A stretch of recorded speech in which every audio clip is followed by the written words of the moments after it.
তো hello guys, welcome to my channel. তো আমি শাহিন। তো তোমরা কমেন্ট করছিলে অনেক দিন, দাদা ভিডিও দিচ্ছে না কেন, ভিডিও দিচ্ছে না কেন। তো দেখো, তোমরা প্রথমে একটা কথা বলি। ভিডিও না দেওয়ার প্রথম মূল কারণ আমার একটু সমস্যা হয়েছিল। তো আমার নিজের না, মানে একটু পারিবারিক একটু সমস্যা, সেজন্য ভিডিও করতে পারিনি। তো যাই হোক, সকাল সকাল ঘুম থেকে উঠে আমি ছাদে চলে গিয়েছিলাম। আমাদের এখানে তো বৃষ্টি হয়ে যাচ্ছে, আর বৃষ্টিতে কি অবস্থা জানি না। বৃষ্টিতে মোটামুটি গ্রামের আশেপাশে সবই মানে ভেসে যাচ্ছে। কি আর বলবো, এই দেখো আমাদের ওপরে ঘর, এটা কমপ্লিট করা মানে ঘর হয়ে হচ্ছিল, এখন কমপ্লিট হয়নি। তো এই দেখো আমাদের গ্রামের চারি সাইড, আর আমাদের ঘর এখনও কমপ্লিট হয়নি। তো তারপর আমি ব্রাশ করতে করতে তোমাদের একটা জিনিস দেখাচ্ছি। দেখো, তোমাদের মাঠটা দেখে, আমাদের বাড়ির পেছনে মাঠ। ওই তারপরে দেখতে পাচ্ছ ওটা একটা অন্য একটা গ্রাম, গ্রামটার নাম গাইনপুর। ঠিক আছে, তো মাঠটা দেখো ভেসে গিয়েছে প্রায় হালকা হালকা জল হয়ে। আর বৃষ্টি মানে থামছে না। তো তারপর মা বললো একেবারে তুই জল এনে পড়তে বস। তো আমি এক কাজ করলাম, আমি ড্রামটা নিয়ে গিয়ে জল আনতে গিয়েছিলাম। তো জল আনলাম। তো জল এনে মোটামুটি আমি ফার্স্ট স্লটে হিন্দি নিয়ে পড়তে বসে যাই। তো হিন্দি কমপ্লিট তো হয়ে গেছিলো, তোমরা জানো, একবার রিভাইজ চলছে এখন। তো সেই অনুযায়ী পড়া হচ্ছে, মোটামুটি তোমাদের 10 দিন আমি ভিডিও দিতে পারিনি। তো তার জন্য প্রথমে মাফি চাচ্ছি, কারণ জানো সমস্যা হয়। কন্টিনিউ ভিডিও করা একটা অ্যাসপিরেন্টের পক্ষে সম্ভব হয় না, কারণ প্রতিদিন ভিডিও দেওয়া এটা টাইমের একটা বিশাল ব্যাপার। তো যাই হোক, আমি ফার্স্ট স্লটে হিন্দি কমপ্লিট করলাম। তো তারপর আমি কমপ্লিট করে সকালে ব্রেকফাস্ট করেছিলাম। তো ব্রেকফাস্টে কী ছিল এটা বলো তো তোমরা কমেন্ট করে। কী খাচ্ছি আমি, আমি কমেন্টে বলবো না। তো তোমরা বলবে, ঠিক আছে, যে আমি কী খাচ্ছি। তো প্রথমে দেখতে পাচ্ছ একটা মধু আছে, আর এক গ্লাসের মধ্যে একটা সিয়া সিড, আর নিচে আরেকটা জিনিস আছে, সেটা কি তোমরা বলবে কমেন্টে। তো সকালে ব্রেকফাস্ট কমপ্লিট করতে করতে খাচ্ছিলাম, এটা ফার্স্ট খেলাম জীবনে, খুব বেশি ভালো না।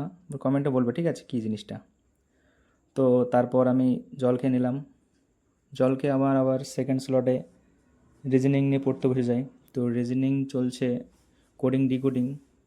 তো 10 দিনের মধ্যে অনেক কিছু হয়ে গেছে, কী করে শেয়ার করবো একটা ভিডিওর মাধ্যমে। তো কালকের থেকে রেগুলারলি ভিডিও আসবে, ঠিক আছে।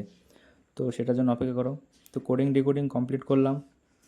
তো কমপ্লিট হলো।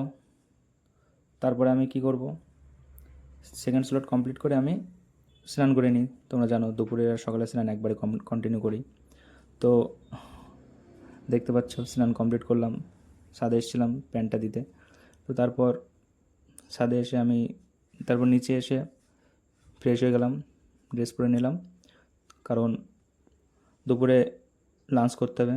তো লাঞ্চে ছিল ভাত, এদিকে তোমার একটা তরকারি ছিল, আর এদিকে তোমার ছোলা আলুর তরকারি ছিল একটা। এটা এটা ফার্স্ট খেলাম প্রথম। তারপরে খাওয়া কমপ্লিট করলাম। তো খাওয়া কমপ্লিট করে একটু রেস্ট নিয়েছিলাম। তো কমপ্লিট করে রেস্ট নেওয়ার পর, তো এ দেখো, তারপরে আমি থার্ড স্লটে ম্যাথ নিয়ে পড়তে বসে যাই। তো ম্যাথ তোমার পরিমিতি শুরু করবো ভাবছিলাম। তো পরিমিতি শুরু করলাম একটু, কারণ ওইদিকে তোমার বীজগণিত একটু শেষ হয়ে গিয়েছিলো, 10 দিনের মধ্যে আবার পরিমিতি শুরু করলাম। তো পরিমিতি তোমার শঙ্কু শুরু করলাম। তো শঙ্কু আইগে তোমার কমপ্লিট করতে পারিনি, আর একদিন লাগবে কমপ্লিট করতে। তাড়াতাড়ি অত সময় সময় তো আছে, অত তাড়াহুড়ো করে কী হবে, আস্তে আস্তে কমপ্লিট করব। তো তোমরাও থাকো, তোমাদের কী কী কমপ্লিট হয়েছে, কার কেমন পড়াশোনা চলছে অবশ্যই কমেন্ট করে বলবে। তো তারপর আমি একটু বাইরে বেরিয়েছিলাম বিকালের দিকে। তো বিকালের দিকে একটু বাইরে বেরিয়েছিলাম পড়াশুনো করে। তো ঘোরাঘুরি একটু করতে হবে, ঠিক আছে, পড়াশুনো করলে হবে না শুধু। জীবনে মাইন্ড মানে ভালো করে পড়াশোনা করতে গেলে যে নিজের মাইন্ডটা ফ্রেশ রাখতে হবে, তার জন্য একটু ঘোরাঘুরি, একটু বন্ধুদের সাথে একটু আড্ডা মারতে হবে। তো একেবারে পুরোপুরি না, একটু অল্প নিজের মাইন্ডটা ফ্রেশ করার জন্য। তো তারপর আমি বাচ্চাদের পড়াতে গিয়েছিলাম সন্ধেবেলা। তো এই হচ্ছে আমার স্টুডেন্ট দুটো। তারপর রাত্রে খাবার রুটি ছিল, পরোটা। তো রাত্রের খাবার কমপ্লিট করে আমি রিজনিং কমপ্লিট করে নিই। তো রিজনিংয়ের ভিডিওটা দিতে পারলাম না, তার জন্য মাপ চাচ্ছি। তো রিজনিং কমপ্লিট করে রাত্রের ডিনার কমপ্লিট